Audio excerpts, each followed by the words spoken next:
sifat pembangunan itu adalah sifat keswadayaan, kebersamaan, dan sama-sama, artinya kami setara dengan masyarakat. Jadi untuk pembangunan pusat evakuasi masyarakat ini menjadi bagian dari yang tidak terpisahkan antara kami dengan masyarakat. Ya, karena kemarin kami sudah diskusikan dengan masyarakat, karena adat budaya itu menjadi penting untuk kita junjung juga dalam pembangunan ini. Karena Jumat itu adalah hari waktu libur yang diminta, maka kita akan lanjutkan kembali kepada hari Sabtu dan seterusnya sampai bangunan PEM ini dapat diselesaikan. Dari identifikasi kami kemarin saat sosialisasi pertama, jadi dukungan dan komitmen desa itu sangat luar biasa. Jadi teridentifikasi hampir lebih dari 52 tukang yang akan membantu dan terlibat, dan identifikasi kebutuhan material lokal yang akan disediakan juga oleh panitia pembangunan dari desa. Dan terima kasih juga karena desa juga sudah melegalisasikan kepanitiaan ini, artinya transparansi dan akuntabilitas terkait dengan pembangunan ini akan dipantau secara bersama, termasuk dukungan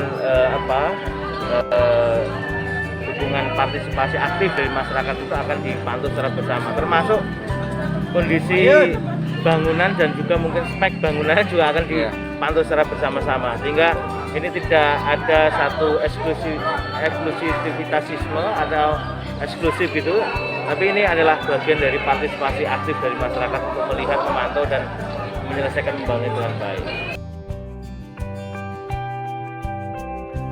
Dari progres tadi, 8-12 progres tadi direncanakan sampai 10 bulan. Nanti Pak Sulis ini sebagai lebih di Lombok ini akan membantu progres perkembangan dalam setiap tahap yang akan dilakukan di Desa Santong Mulia, dan juga nanti akan dilakukan semacam evaluasi rutin untuk melihat perkembangan dan juga mungkin dinamika apa-apa yang mungkin nanti akan bisa dapat diselesaikan secara bersama antara yayasan SIP, masyarakat, dan semua pihak. Ini memang belum ada, tetapi karena ini situasinya situasi masuk musim penghujan, artinya ini nanti juga akan menjadi tantangan tersendiri bagaimana proses pembangunan tetap berjalan, tetapi tetap harus adaptasi terhadap cuaca ya.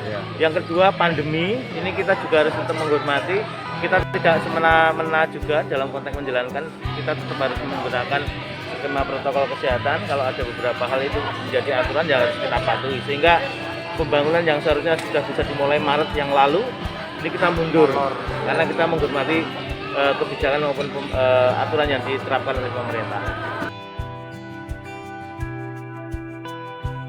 Pusat evakuasi masyarakat itu kan fungsinya ada beberapa. Satu, sebenarnya fungsi utamanya adalah sebagai pusat evakuasi masyarakat ketika terjadi bencana. Tapi kita tadi semuanya berharap ini tidak digunakan untuk evakuasi. Itu artinya apa? Ya, kita berdoa tidak ada bencana. Tetapi pada situasi normal ini juga bisa digunakan untuk kegiatan-kegiatan publik maupun kegiatan-kegiatan sosial.